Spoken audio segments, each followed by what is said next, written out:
Muito bem. Então, boa noite. Chodesh Tov. A gente começou um novo mês, o mês de Shvat. Mês de Shvat que a gente costuma dizer também que a palavra Shvat, escrita com três letras, Shin, Bet, Tet, ela também representa um sinal, Sheyeh Bsorot Tovot, que tenhamos boas notícias. A expectativa nesse mês de boas notícias é um mês que vamos ter uma festividade que vamos comemorar em pouco menos de 10 dias, e na próxima aula a gente vai falar sobre a festividade do Bishvat. O tema que a gente vai abordar hoje, o nosso tema vai estar ligado aos milagres, a visão judaica que tem para o tema de milagres. Porque é justo esse tema, então, primeiro, lembrando que a gente se encontra agora na época do ano que estamos lendo o livro de Shmot, o segundo livro do Pentateuco, o Êxodos, e é um livro onde aparecem alguns milagres, muitos milagres, e muito se questiona na vida judaica sobre como explicar os milagres, o significado, como acontecem esses milagres. E é sobre isso que a gente vai falar um pouco hoje, sobre a visão judaica que se tem sobre os milagres. Ok? Então a gente vai começar, tem um pouco de textos aqui interessantes que a gente vai trazer para vocês. Então, primeiro de tudo, falar que a palavra em hebraico milagre a gente chama de nes, ok? A palavra nes. E a origem dessa palavra ela aparece com outras conotações também, além de milagre. Também vai ser usado o termo também como um mastro ou um estandarte, e a gente vê isso citado na Torá, numa das passagens também do livro Shmot, numa das passagens na saída do Egito, quando o povo se encontra no deserto, eh, depois da morte de Arão, que Deus manda colocar uma cobra em cima de uma madeira, um pedaço de mastro, e essa cobra de cobre fica lá onde o povo, toda vez que olha para essa cobra, vai se curar das suas enfermidades. Não vão ser atacados pelas serpentes, pelos escorpiões do deserto. Curiosamente, esse mesmo desenho de uma cobra de cobre vai se tornar o símbolo que a gente conhece da medicina, bem popular pelo mundo afora, e é um desenho de uma descrição bíblica de um nes, um estandarte. É, a gente vai tentar entender ao longo da nossa aula hoje qual é a relação de milagre com estandarte e mais alguns significados, porque a palavra nes ela vai ter algumas palavras em hebraico com essa raiz nes. E a gente já conhece, por exemplo, do episódio do patriarca Abrão, que passou por 10 testes. Assim conta na nossa literatura os episódios da vida de Abrão, onde ele passou por alguns testes, né? O maior deles é o episódio da amarração de Isaac, Akedat Yitzhak, e é dito como, em hebraico, Nissionot. Né? Nissionot, o plural de Nisayon, é um tipo de uma prova, um teste na qual Abraham passou. Somos testados na vida. Então, existem algumas relações entre o que significa a palavra nes, de ser um milagre, nes, de ser um estandarte, e um nisayon. A gente muitas vezes traduz o nisayon como uma experiência vivida, e nissionot são os testes também, assim, descritos, de como foi a passagem da evolução que passou Abrão pelas suas provas, as provas da vida que tem. Então, para entender um pouco sobre esse significado dos milagres, primeiro trazer uma parábola, uma piada, algo que é bem interessante, que a gente conhece, onde aqui eu trouxe escrito para vocês, mas é bom saber sempre essa piadinha de cor, quando o sujeito se encontra numa cidade buscando estacionamento, cidade lotada, ele não tem onde estacionar, e ele está super apressado para uma reunião, tem uma reunião, e ele começa a dialogar com Deus: Deus, por favor, me faz um milagre de arranjar uma vaga. Se aparecer uma vaga, eu vou dar uma soma em dinheiro de tzedakah, eu vou fazer uma mitzvah, vou colocar tefilim todo dia. Ele faz uma promessa, e ele não está aparecendo, e ele aumenta a promessa, então eu vou fazer isso, eu vou fazer aquilo, Deus, por favor. E aí, quando ele está falando, de repente aparece uma vaga, e aí ele fala, não precisa mais, Deus, já achei aqui uma vaga, não preciso mais da sua ajuda. Né? Ou seja, o ser humano está o tempo todo nesse diálogo, nessa conversa com Deus, em busca de soluções para os seus problemas, e às vezes milagrosamente acontece, mas ele não percebe do milagre. Então, o que falta muitas vezes vai ser um conceito no judaísmo chamado gratidão, em hebraico, akaratatov.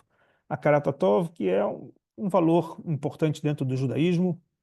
Nós falamos nas nossas orações várias vezes sobre isso. Temos festas que nós fazemos louvores de gratidão.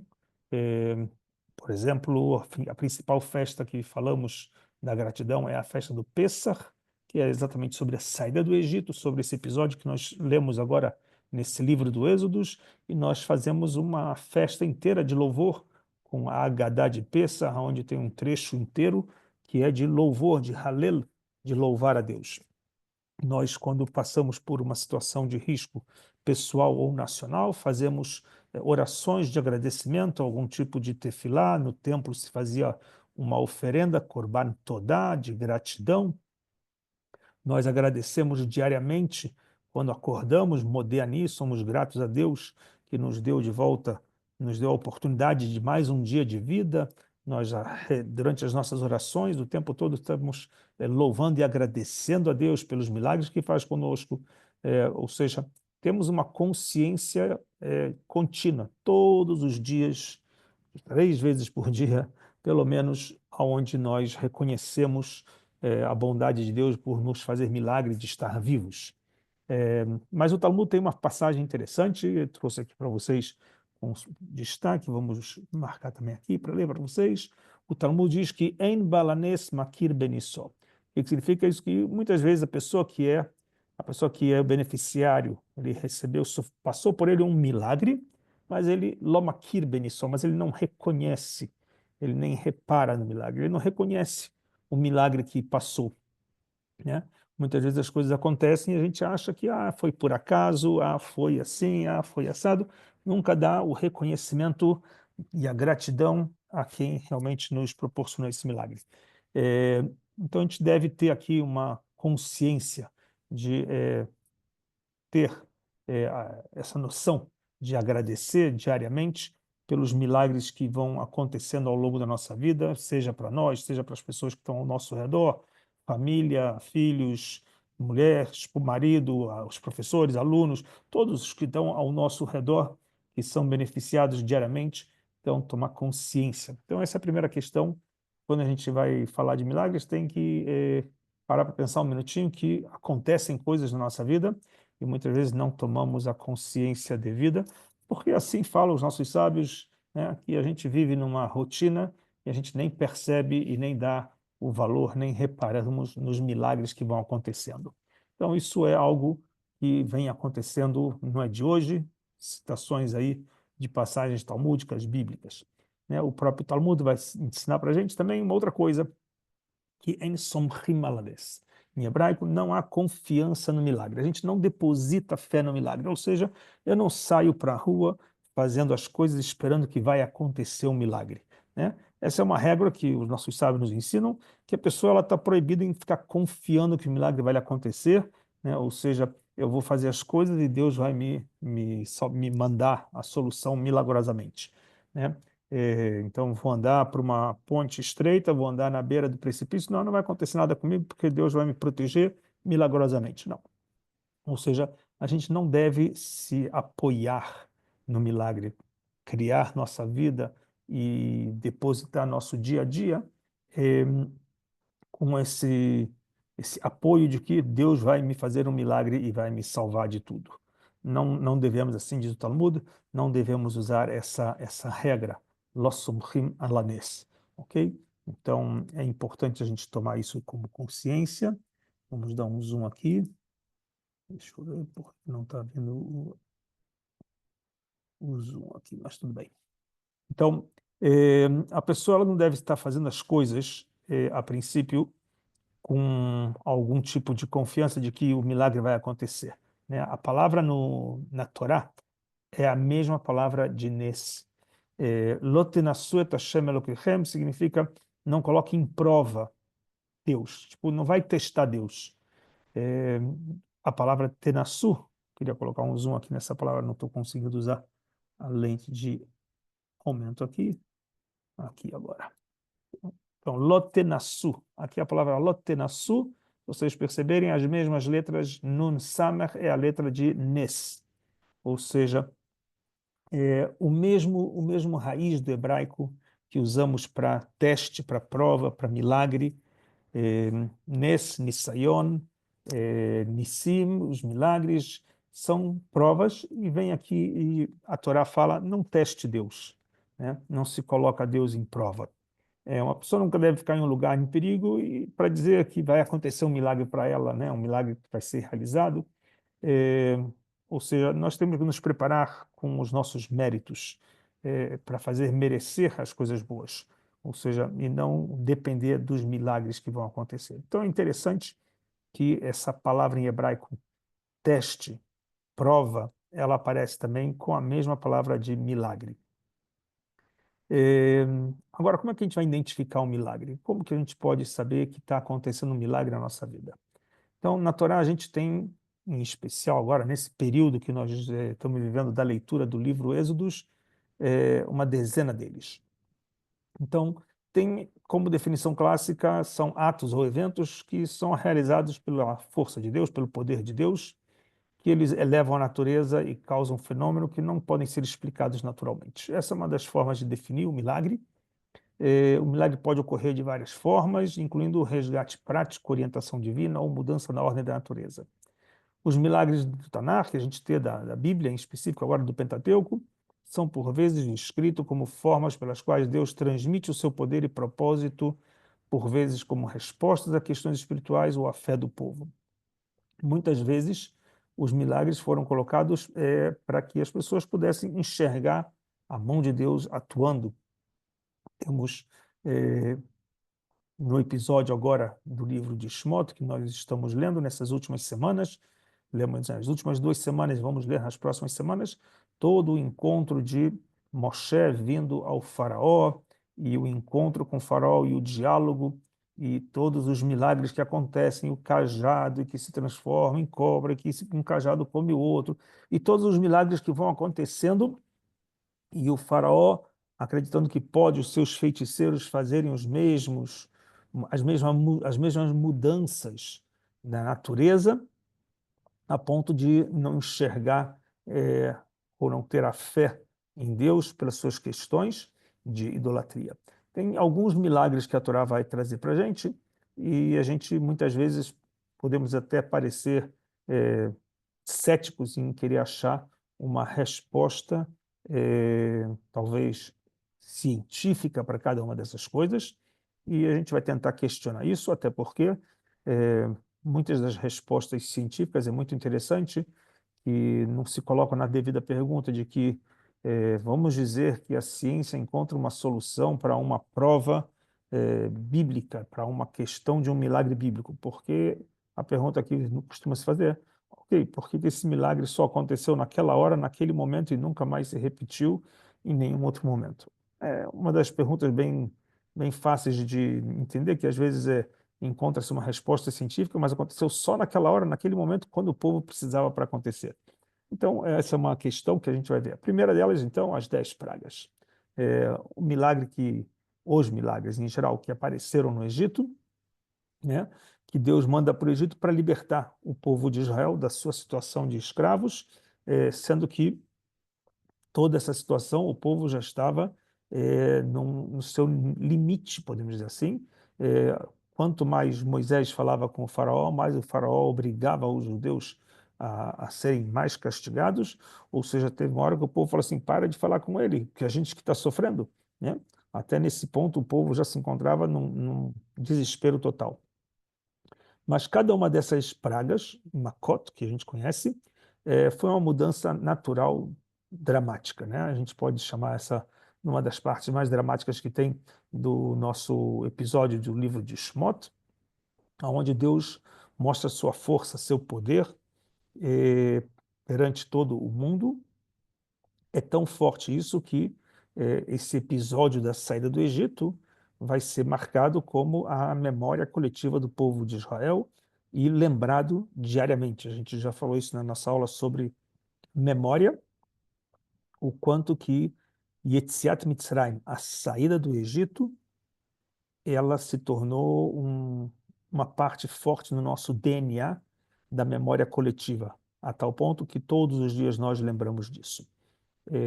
E para entender a regra de como que Deus mandou essas 10 pragas, é, a gente falou talvez numa das aulas de Pêssar que a gente teve nesse ano que passou, onde existe uma regra como Deus interage no mundo. Essa regra a gente costuma dizer que em hebraico se diz assim, midah keneged midah. É uma virtude ou um atributo, uma medida é, usada pela mesma medida. Midah keneged midah, ou seja, é, se foi feito contra o povo de Israel ou contra Deus uma ação, então na mesma moeda essa ação vai voltar.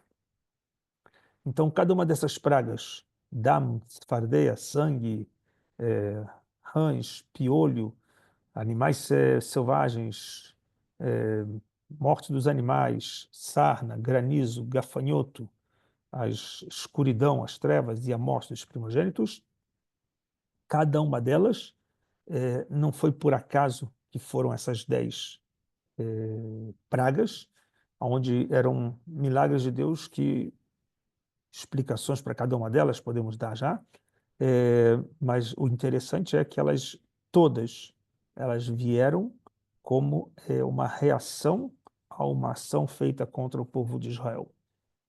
Lembrando que a gente costuma estudar muito isso na noite do Pêssar, explicando cada uma delas em especial, mas é a regra de que ação e reação. Se o povo egípcio, o faraó, castigou o povo de Israel, menosprezando o sangue dos filhos de Israel, colocando as crianças, matando as crianças, colocando elas, afogando elas no Nilo, ou usando as crianças como parte de matéria-prima para obra, ou seja, no lugar de tijolos colocavam crianças, ou seja, o derramamento de sangue que fez do povo de Israel. Então, o próprio sangue vai ser a forma de como Deus vai, de alguma forma, castigar o faraó e vai usar do milagre onde o sangue seria substituído pelas águas. As águas seriam substituídas pelo sangue. E, curiosamente, somente as águas dos egípcios, ou seja, o povo de Israel teria acesso à água normal, enquanto que da mesma fonte, quando chegava nas mãos do egípcio, chegava sangue. Ou seja, era um milagre que estava numa mudança total da natureza. Imagina uma fonte d'água que sai para mim, como um povo de Israel, saía água, e na hora que ia para o copo do egípcio, virava sangue. A mesma fonte. Então, esse tipo de milagres que aconteceram eram milagres que mudavam a natureza total, de forma bem dramática, né? E cada uma delas tem a sua explicação, mas vamos entender primeiro quais foram esses milagres e como eles funcionavam. O segundo dos milagres que a gente tem, de grande impacto que a gente vai ver, é a abertura do mar. A abertura do mar, em hebraico, Kriyat Yam Suf, quando se rasga o Mar Vermelho, essa divisão que se tornou famoso, coloquei a foto na apresentação de abertura, a foto da abertura do mar. Deus manda Moisés para levantar o seu cajado e o mar vai se dividir em dois, assim vão descrever, e que o povo de Israel atravessa. Então existem muitos midrashim, muitos comentários e literaturas de como isso se deu, esse milagre, lembrando que o milagre é que não somente que o mar se abriu, como ele depois fechou. né? Porque a gente conhece algumas coisas que podem falar, olha, o milagre que aconteceu, mas fez e ficou para toda a vida. E tem outros, não, não. Fez a mudança da natureza e voltou à sua forma normal. Isso é uma coisa importante de entender. O mar se abriu e depois se fechou sobre os egípcios e matando eles afogados. É, Muitas vezes as pessoas vão interpretar como ele se abriu em duas partes e o povo atravessou no meio. Vão ter comentários ao longo da nossa história, Midrash, outros mais explicando que não bastou apenas Moisés usar o cajado para abrir, e sim precisava da ação dos pioneiros. E assim, Nachshon ben Aminadav, um dos príncipes, entra dentro do mar e as águas já estavam chegando a cobrir seu rosto, e só então, depois que ele demonstrou, podemos dizer assim, fé plena na ordem de Deus, que era siga, só depois que as águas já chegaram para se cobrir quase sua cabeça, então o mar se abre. Ou seja, precisaria primeiro de uma ação, uma crença exata de que o milagre vai acontecer. Você não fica parado esperando ele acontecer, você começa andando e ele depois vai se abrir para você. E, curiosamente, não apenas em duas partes, alguns comentaristas explicam que se abriu em 12 partes. Cada tribo entrou no mar e por onde eles passavam, o mar se abria para eles, para as 12 tribos. Ou seja, não foi em apenas duas partes, mas sim em 12 partes. E mais uma curiosidade é que o mar não se abriu de uma margem a outra, como muitas pessoas às vezes imaginam, de acordo com a tradição, e descrevendo também o caminho que o povo de Israel fez pelo deserto.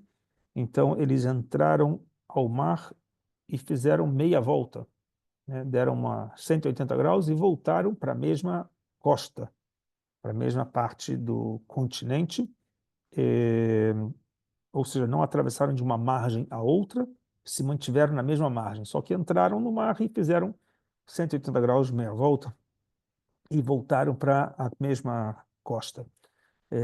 Isso é interessante de saber, porque dali eles deram continuidade às suas jornadas no deserto, suas caminhadas e estacionadas, porque eles caminharam e estacionaram ao longo de 40 anos no deserto. Mas o Talmud conta uma coisa curiosa sobre a abertura do mar. O que o Talmud conta sobre a abertura do mar? Amar Rabba Bar Hana, Amar Rabbi Yohanan, está falando aqui um dos sábios do Talmud, que diz o seguinte: Kashin lezivugan ki kriyat yam suf. Ele está dizendo que para Deus é difícil, vou traduzir, zivugam sheladam, fazer com que duas pessoas se encontrem, um marido e esposa, um casal, se encontrem, é mais difícil do que abrir o mar, né? Porque está escrito num dos versículos dos Salmos, assim diz o versículo dos Salmos do rei Davi: Elokim meshivim yechidim beitá, motzi asirim, v'kosholot ach sorerim shachnut tzchicha. Que Deus faz reencontrar um lar dos abandonados, no tempo apropriado liberta os cativos, só os rebeldes deixa habitar em terra árida.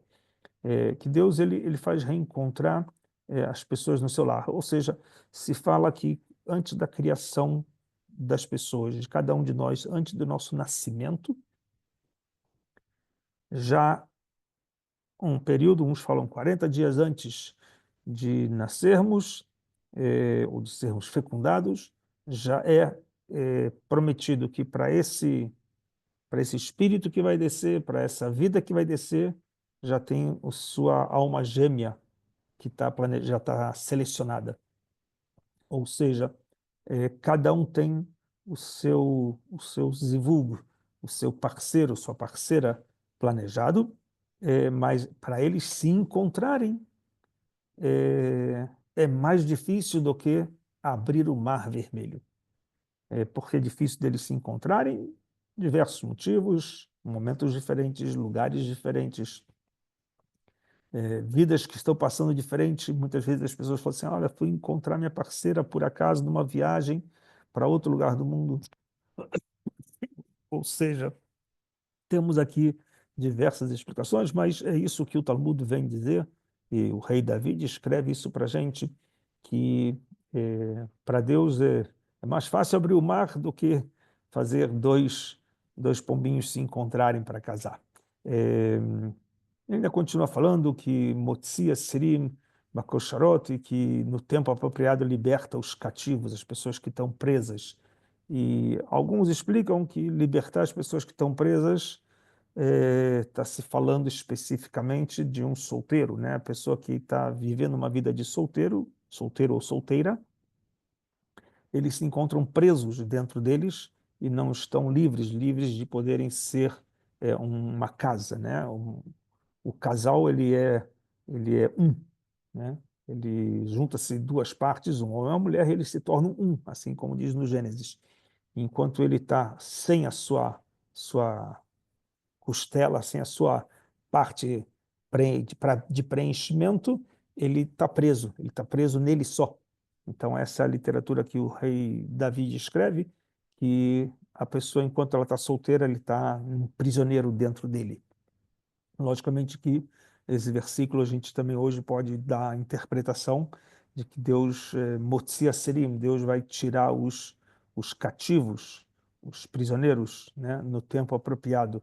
Eh, Agora que estamos vivendo um período de mais de 440 dias quase, de pessoas cativas, presas, na mão de terroristas, então no tempo certo, Deus que tenha que libertar esses prisioneiros, né? Já tivemos alguns livres e ainda temos muitos ainda presos. Esperamos que saiam em breve. Mas, então, lembrando aqui o quanto que é difícil essa abertura do Mar Vermelho, mais difícil ainda fazer Shidur, fazer com que pessoas se encontrem, duas almas se encontrem. Ok, esse é um episódio, a abertura do Mar Vermelho, que também é uma passagem dos milagres, onde fala que as pessoas que vivenciaram esse momento lá estavam num nível espiritual de profecia, ou seja, todos, todos, de homens, adultos, crianças, homens, mulheres, velhos, todos que estavam presentes lá vivenciaram uma visão profética igual dos grandes profetas, até mais do que grandes profetas, Ezequiel, Isaías, etc. Ou seja, para entender o milagre que se passou, desse milagre específico do Mar Vermelho. É, Outro milagre que nós temos é o milagre do deserto ainda, o milagre do maná. O milagre do maná, para a gente ter ideia o que representa o milagre do maná, durante os 40 anos que eles estavam no deserto, eles não tinham comida, fora o que eles saíram com as matzot ali para comerem, o pão não fermentado. Deus mandou para eles diariamente uma maná, podemos dizer assim, que é um orvalho com um sabor, que seria o sabor que eles tivessem desejo, vontade. E esse maná caía todos os dias, e na sexta-feira vinha numa dose dobrada, que é para também no sábado. E eles pegavam a quantidade que era merecedora para eles. Ou seja, se eles pegassem mais para estocar para o dia seguinte, esse extra se estragava, não funcionava para o dia seguinte. Somente o de sexta-feira, a dose dobrada, que perdurava até o sábado. Todos os outros dias, o que eles pegavam de extra para aquele dia, não sobrevivia para o dia seguinte, se estragava. Uma das coisas curiosas é que explicam os nossos sábios que esse maná caía aonde? Então, era pelo mérito das pessoas. Por exemplo, quem era merecedor, o maná caía na porta da sua tenda. Quem era menos merecedor caía um pouco mais afastado da sua tenda. E quem era muito, muito menos merecedor caía bem longe da sua tenda. Ou seja, eh, o maná vem representar aqui não somente nos 40 anos do deserto, mas vem representar para todos nós, né, o nosso sustento. Muitas vezes as pessoas não percebem e é um milagre o nosso sustento. Ou seja, as pessoas fazem o seu processo natural de formação profissional, estudam, passam por testes e provas e qualificações e entrevistas e vão trabalhar. E tem um que faz metade do esforço que esse fez e consegue um trabalho com uma remuneração maior. E o outro fez um tremendo de um esforço e muito mais qualificação e muito mais isso e recebe um salário menor. Por que isso? Cadê a justiça? Onde estão as coisas? Né? Então, aí vem pelos méritos das pessoas, pelos méritos, às vezes, não somente físicos, mas os méritos espirituais. Tem alguns que vão ter o trabalho na porta de casa, outros vão ter que viajar bem longe, vão ter que se esforçar e sair muito mais horas e tempo de distância do teu lar para trazer o sustento para o lar. E é isso que o maná vem representar para a gente. É, o mérito de cada um, o que ele merece, todos vão receber o que merece, mas você também tem que fazer o esforço. Quanto esforço você precisa para ter o que merece? Pouco esforço, muito esforço. Vai ser próximo da tua casa ou você vai ter que se afastar muito da tua casa para chegar até o teu mérito, até o teu sustento merecido? Então, esse é um dos milagres também, que podem parecer milagres. A princípio, estamos falando lá atrás do livro de Shmot, de mais de 3.000 anos atrás, da passagem do nosso povo, mas esses milagres estão diariamente acontecendo conosco. Diariamente, esses milagres, a gente vai abordar um pouco disso também, diariamente esses milagres se repetem na nossa vida, seja o maná, seja a dificuldade de abrir o Mar Vermelho, que às vezes até é mais fácil abrir o Mar Vermelho do que conseguir um shidduch, do que fazer duas pessoas se encontrarem para casar. Então, não estamos falando apenas de milagres lá do passado de 3.000 anos.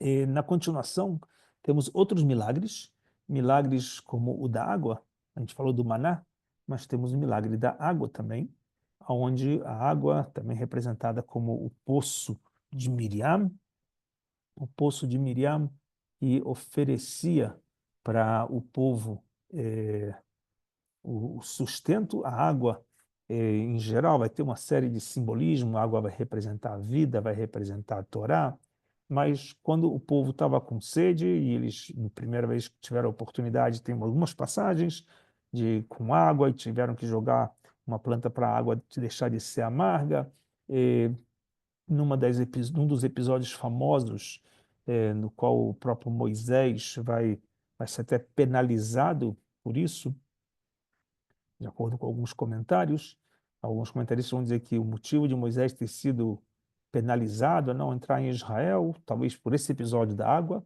onde Deus fala para Moisés falar com a pedra para a água, a pedra da água.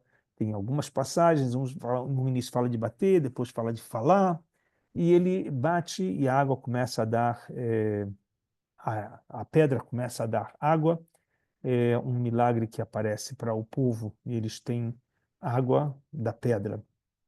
Uma passagem que ela não mais, é mais de uma vez que isso se passa, é, onde, de novo, qual era o grande desafio de Moisés, ou qual foi o grande milagre? Se o poço de Miriam era acompanhado por essa pedra mostrava onde era o poço de Miriam, se precisaria bater, bastaria falar, se falasse, o povo iria já achar que Moisés é um milagroso e que não é um milagre de Deus. É, ou seja, um belo de um desafio sobre como entender esse milagre. A prática é de que esse era mais um dos milagres que precisava para o povo garantir suas necessidades básicas: água, pão ou comida antes, o maná. Aqui a água para todos os dias do deserto, é, ou seja, era milagres de sobrevivência que Deus proveu para o povo de Israel.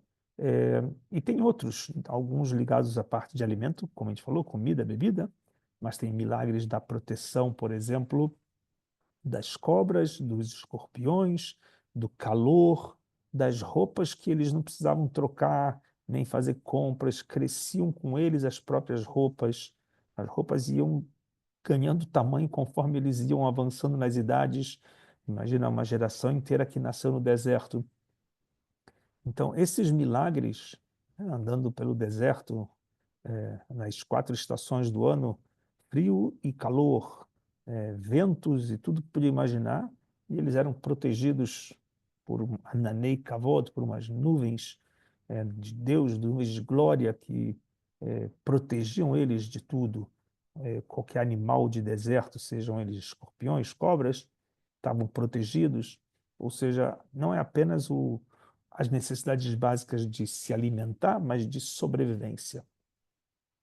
E não somente os desafios da natureza, como também os desafios, em geral, de guerras. Eles, desde a saída do Egito e até dentro de Israel, nas suas etapas iniciais, tiveram que experimentar guerras, onde as guerras, algumas delas, podemos dizer todas, milagrosamente. É o milagre das guerras serem vencidas por Israel, que a gente tem logo na saída do Egito com os Amalequitas, onde a gente tem episódios, Yahyadav Shel Moshe, o Sot Milchama, se as mãos de Moisés faziam a guerra, Moisés levantava as mãos e o povo ganhava a guerra. Moisés abaixava as mãos e o povo perdia a guerra. Se eram as mãos de Moisés que faziam ganhar ou perder a guerra, ou se estão olhando para os céus e as forças vêm dos céus, ou se as forças vêm só da minha parte física.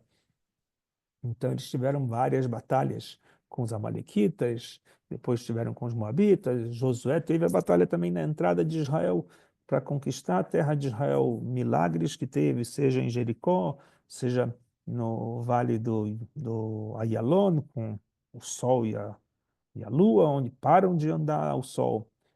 Milagres que tiveram, alguns de vencerem poucos, vencerem muitos, né?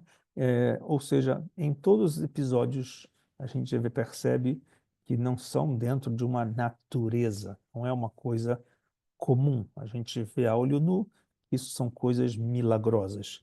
Não pode ser que uma minoria ganhe uma maioria, não pode ser que o sol para se batalhar, ou seja, as coisas, não pode ser que um povo que sai escravizado, sem comida, sem armas, vai vencer um povo que vem de casa, armado, alimentado, numa guerra. Então, essas descrições, a gente não consegue, de forma racional, colocar isso como uma explicação.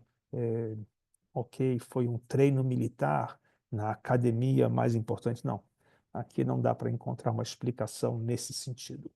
Então, o que está por trás é uma ação divina, um milagre. E esse significado espiritual dos milagres da Torá, alguns vão explicar dessa forma, que são milagres, que é para nos mostrar a intervenção direta de Deus na natureza. Ou seja, Deus interage diretamente na natureza.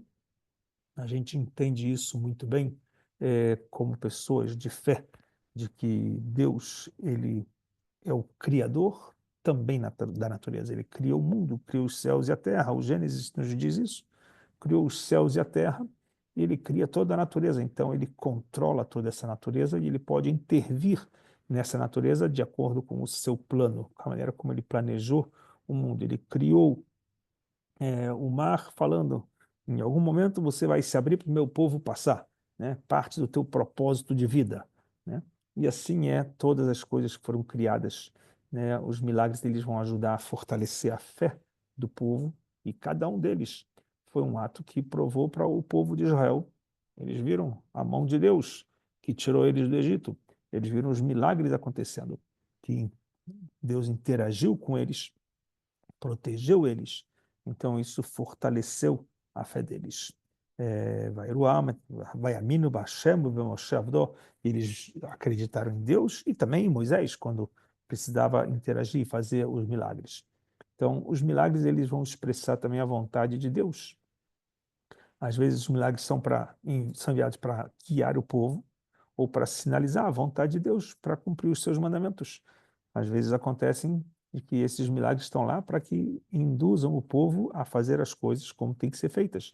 Caso o povo está andando fora da linha, está fazendo as coisas fora dos seus padrões, dos mandamentos, então esses milagres vão aparecer para orientar e recalcular a rota do povo de Israel. Então, a gente pode dar uma primeira conclusão sobre os milagres da Bíblia, da Torá especificamente. Eles não são apenas eventos incomuns, ou seja, alguma coisa fora do natural, mas eles também são instrumentos, ferramentas, das quais Deus vai expressar sua vontade e poder para que se fortaleça a fé e ajuda o povo a ser levado. Ou seja, não é a regra única, mas eles vão servir como ferramentas. Não é a solução, porque senão viria a grande e famosa pergunta, então por que Deus não faz milagre de 5 em 5 minutos? E aí ele vai nos mostrando o caminho. Então a pergunta é, será que Deus não faz milagre de 5 em 5 minutos? Ou nós não enxergamos os milagres que acontecem na vida de 5 em 5 minutos? Talvez a gente está na expectativa de ver um milagre como o milagre do mar se abrir, ou o milagre das 10 pragas, ou o milagre das guerras, assim, como? Será que não existem esses milagres? Então, talvez os milagres existem e nós é que não enxergamos, e podemos talvez até refletir sobre isso daqui a pouquinho, vamos dar mais um passo, mas essa é uma pergunta que pode ficar no ar. Vamos continuar aqui. A gente pode dividir aqui, então, esses milagres em duas formas, né? Podemos também racionalizar o entendimento de uma forma sobrenatural, né? E uma forma natural. O sobrenatural é um milagre que vai contra a legalidade da natureza, né? Natural, instilado da criação. Seu Deus criou um mundo com as suas regras e, de repente, aqui esse milagre vai contra a natureza. E tem os milagres que fazem parte da natureza, eles não se desviam das regras da natureza, eles estão dentro do processo natural. Então a gente pode entender talvez esses dois milagres, vamos trazer um pouco algumas lembranças deles. Então, milagres que ocorrem, por exemplo, na natureza, como a transformação do cajado do crocodilo, quando Moisés se apresenta para o faraó, ou depois quando tem um episódio da terra que se abre e a família de Moisés, Corah, a congregação de Corah, são engolidos pela terra, né, e o mar se abrindo. A gente pode falar assim, ok, isso pode acontecer, um terremoto, isso pode acontecer do mar se abrir, né, essas coisas aí são milagres que vai contra a lei física, biológica, né, de acordo com como foi criado, né? Foi criado um bastão e ele se transformou num crocodilo. Bem como lançado pelo bastão do irmão de Moshe, de Arão, diante dos olhos do faraó, ele se transformou num crocodilo e tudo mais. E depois, quando foi mostrado para o faraó, um sinal da vinda de um milagre para Deus. Uma coisa curiosa, né? É um milagre sobrenatural. Abrir a terra é uma coisa sobrenatural. Você pode falar, mas terremotos acontecem, mas as terras não voltam ao mesmo lugar. No caso de Cora, a terra se abriu e voltou. Abriu e fechou no mesmo lugar que estava, engolindo as pessoas. Ou seja, como se fosse uma boca da terra que abriu e engoliu as pessoas. Não é que simplesmente uma coisa natural, a terra se abriu. A terra se abriu, engoliu as pessoas e voltou à posição que estava nas suas condições normais. Da mesma maneira, o mar se abriu e voltou nas suas condições normais. Ou seja, são milagres que estão sobre a natureza. Não é dentro do padrão da natureza. Um pedaço de madeira, um cajado, não vira uma cobra, e um cajado não come outro cajado, nem vira crocodilo. Então, essas partes dos milagres são definidas como os milagres sobrenaturais. Existem os milagres que são definidos como os milagres naturais, né? Então, os nossos rabinos explicam, né, escrevem isso, Maimônides também escreve, traz isso também. Tem alguns que são ligados com a natureza, como, por exemplo, a vinda dos gafanhotos, ou do granizo, a peste do Egito, né? É, esse tipo de coisas, elas aconteceram em algum tempo, em algum lugar, ou como o caso, tem um episódio no livro de Reis, onde aparece de um dos reis de Israel, a rachadura do altar, em Jeroboam, né? Quando o homem de Deus disse, ó, prédios também racham, tem rachadura nos prédios, e aqueles que foram reconstruídos, ou quando tem uma chuva muito forte, torrencial no verão, né? Então, na época de Samuel, do profeta. Então, existem acontecimentos da natureza que eles podem trazer de forma como uma brachá, como uma bênção, ou como uma não bênção, uma maldição. E isso é possível de acontecer em qualquer lugar, em qualquer hora. São coisas que estão dentro do plano da natureza, né? Então, isso pode acontecer. Vir uma leva enorme de gafanhotos, mas alguns vão explicar que o milagre é que são gafanhotos que nunca mais foram vistos, igual a esses, que fizeram o estrago que fizeram esses, ou os granizos que descrevem que eles tinham a composição de fogo e água ao mesmo tempo. Ou seja, não é algo que depois você vai encontrar caindo de novo em outro lugar, ou gafanhotos, como acontecem hoje em dia, algumas pestes de gafanhotos que invadem na África ou no Egito mesmo, acontece. É, na região do Iêmen apareceu, onde vem desses pestes de gafanhotos e destroem todo o plantio. Então, existem esses milagres que aconteceram, que são dentro de um processo de algo natural que podem estar acontecendo ao longo dos dias das pessoas, da vida das pessoas em algum lugar do mundo. Então, são duas definições, natural e sobrenatural. Um dos rabinos também medievais, Rabino Tzvi Ashkenazi, ele explica uma coisa interessante. Quando a gente se refere à natureza de algo milagroso e o não natural, né? Não é porque os acontecimentos naturais acontecem ou ocorrem a todo instante que devemos considerá-lo como algo banal. Ou seja, tem coisas que acontecem na nossa vida todo dia, toda hora, e a gente já nem percebe, né? Então, imagina o povo que estava no deserto. Imagina que a gente é um desses jovens que estava lá nos 40 anos do deserto. E todo dia caía o maná do céu. Todo dia, todo dia, todo dia, todo dia. Caiu o maná na porta, olha, na frente. Então, estava como se fosse algo normal. Vai cair o seu alimento como a chuva cai. Então, uma criança que nasce, ele não ia ficar surpreso com esse milagre. Para ele é algo totalmente normal. Ou seja, uma criança que nasceu no deserto, ele ia ver, está caindo maná. Ok, tudo bem. Caiu para todo mundo, caiu para meu pai, caiu para minha mãe, caiu para meu irmão. Está caindo para todo mundo o maná. Não é nenhuma surpresa, isso não vai transformar em ser um grande milagre, porque para ele aquilo já era normal. Ou seja, nós no mundo moderno, na nossa vida moderna, a gente vive também com os avanços de ciência moderna e muitas coisas que se explicam nos acontecimentos do mundo, e cada vez mais a gente tem a nossa razão, com a nossa consciência de que tudo que acontece, dos mais extraordinários, acabam nada mais sendo do que processos de algo normal, de um desenvolvimento. A gente plantou uma semente numa árvore ou num embrião e se tornou um homem. Ou seja, é isso que o Talmud quis ensinar, e a gente falou antes, aqui repete: aquele a quem o milagre está acontecendo não reconhece o milagre. Se a gente está dentro do milagre, a gente não percebe o milagre, né? Porque milagres, eles são extraordinários e vão nos despertar por alguma coisa, até os mínimos detalhes. Isso é um grande milagre. Ou seja, não precisamos, às vezes, de coisas que, como a gente pode dizer assim, que vão mudar meu destino. Ou seja, a ideia do Talmud é aquele a quem o milagre está acontecendo não reconhece o milagre. Ou seja, muitas vezes a gente vai deixar passar e não vai enxergar os milagres, nem os mínimos detalhes do milagre, porque a gente já vai transformar tudo isso em algo natural, para tudo que acontece na vida, ok? Então a gente define sim que existem os milagres naturais e os sobrenaturais, é, mas a gente também para de entender que às vezes natural a gente acha que é tudo normal, né?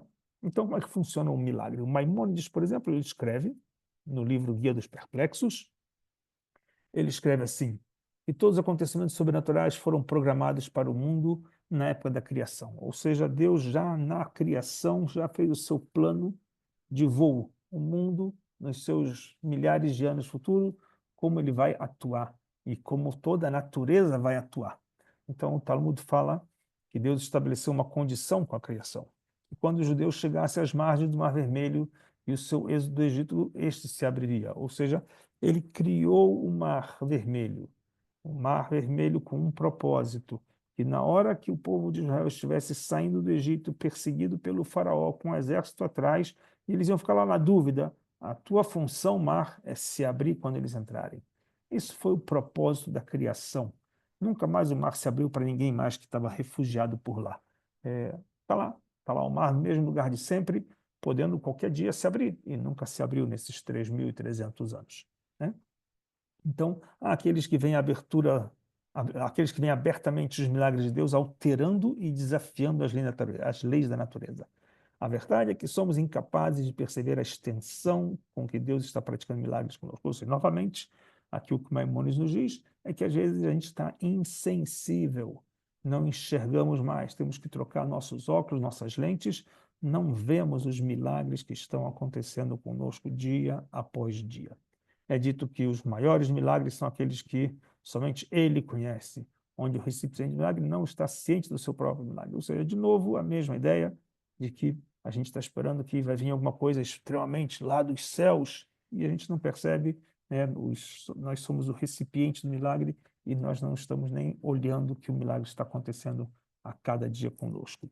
É, já falava, se não me engano, tinha um programa de televisão aos domingos, né, que nem o de hoje, domingo, é, nem lembro como era o nome do jornalismo, mas falava o milagre da vida. É fantástico, o milagre da vida, né? Cid Moreira, se não me engano. Falava o milagre da vida, ou seja, o nascer é um milagre, estarmos vivos é um milagre. Ou seja, eh, muitas vezes é enxergar as coisas com foco para saber do milagre. Tem uma diferença entre o milagre natural e o sobrenatural. Os nossos sábios, né, explicam, nossos rabinos, Maimônides vai trazer isso. Ele tem um artigo que escreve, né, uma das literaturas dele, onde fala o seguinte: milagres são nas coisas que são impossíveis da natureza, que é um milagre sobrenatural, que é o contrário das leis da natureza. As coisas que não perduram, não durará muito, nem permanecer, não vai permanecer no seu estado, se é a questão de persistir. Por exemplo, possível suspeitar de um milagre que se o cajado virasse crocodilo e continuasse como um crocodilo, ninguém ia suspeitar de que aquilo era um milagre.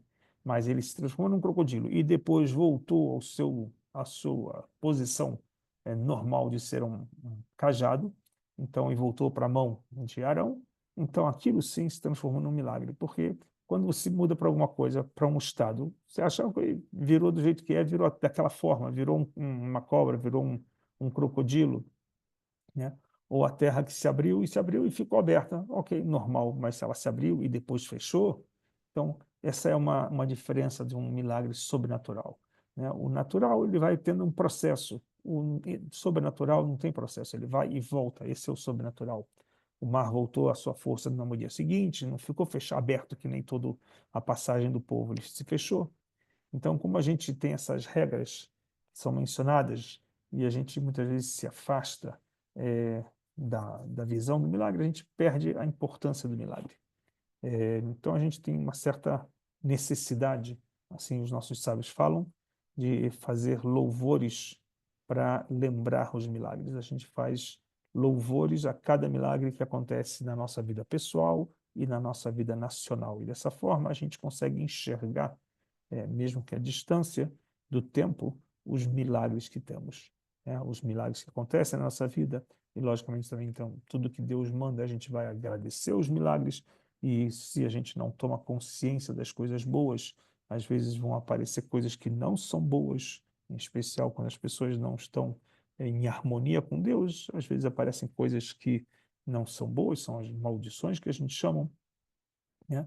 Então, em todas as gerações, a gente vai encontrar pessoas que estão na espera de um sinal de milagre, mas quando a gente entende que o milagre ele está aí o tempo todo, não precisa esperar ele vir, é só abrir os olhos e ele tá à nossa vista.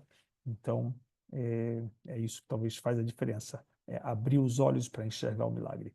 É, a gente pode falar, por exemplo, que estamos num período da nossa história do povo de Israel e a gente vê milagres do povo de Israel a olho nu, né? O povo de Israel é um exemplo de milagres que acontecem. Um povo que é, passou quase 2000 anos exilado, é, disperso, com risco de desaparecimento, e ele, nos últimos 120 anos, começa um processo de retorno à terra de Israel, nos últimos um pouco mais de 70 anos, 75 anos, 76 anos, de uma criação de um Estado soberano judaico na terra de Israel, onde esse Estado, essa soberania, vai se tornar uma potência com segurança, com economia, com tecnologia, com Torá, com conhecimento, todos os campos que a gente pode imaginar.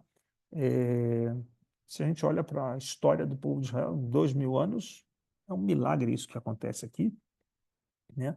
Se a gente vê a história de que o povo foi perseguido durante todos os séculos e tivemos perseguições em todos os continentes e em todos os períodos históricos, continuamente, por motivos diversos, econômicos, por todos os tipos, se a gente era empregado, se a gente não era empregado, se a gente... Todos os motivos. Se a gente estava A ou estava B, éramos perseguidos.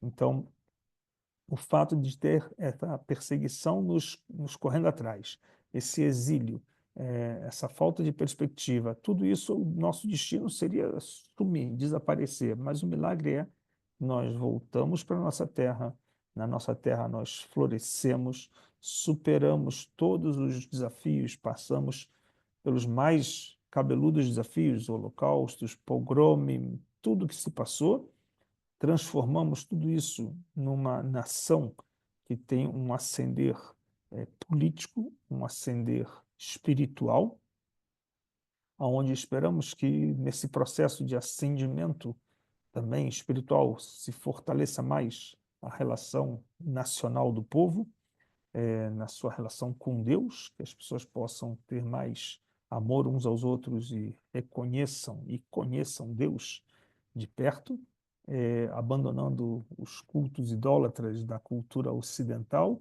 né? Ocidental, quando a gente fala de que tudo é o fisiculturismo, o culto ao dinheiro, o culto à moda, o culto a coisas que não são divinas, e com isso a gente pode voltar a ter um reino de sacerdotes, como assim a Bíblia diz, uma santa nação, uma nação que é regida pelas luzes e pelas orientações divinas. Então, quando a gente enxerga que o povo de Israel já chegou de volta para Israel e faz o que faz, e produz o que produz, e a terra produz o que produz, quando a gente chega nessa realidade, então a gente percebe que os milagres estão acontecendo, não os bíblicos de 3.000 anos atrás. Sim, lá atrás também teve e continuam tendo. E Moisés lá teve o milagre da guerra, aqui continuamos também com milagres da guerra.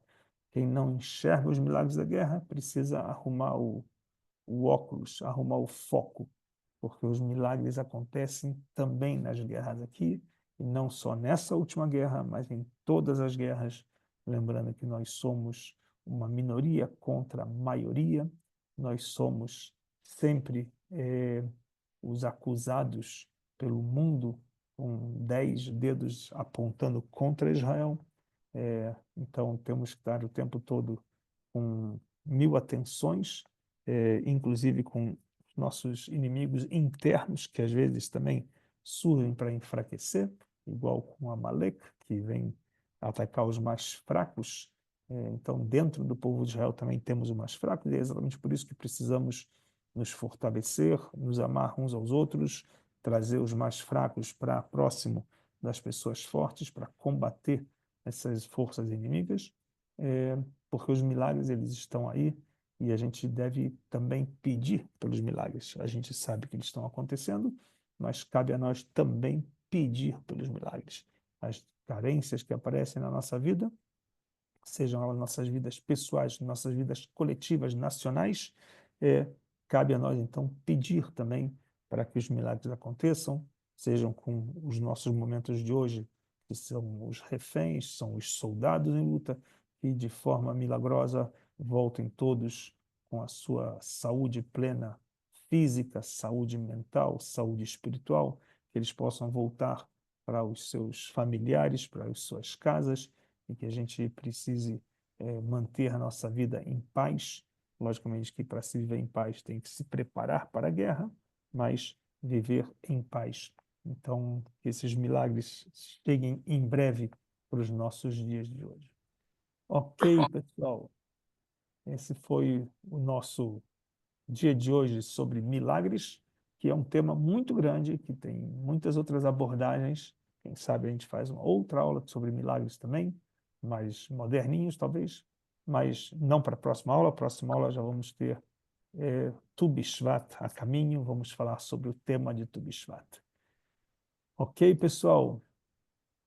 Um agradecimento especial a todos que estão aí no domingo com a gente e semana que vem estaremos juntos. Ok? Obrigado, muito obrigado. Um grande abraço para vocês.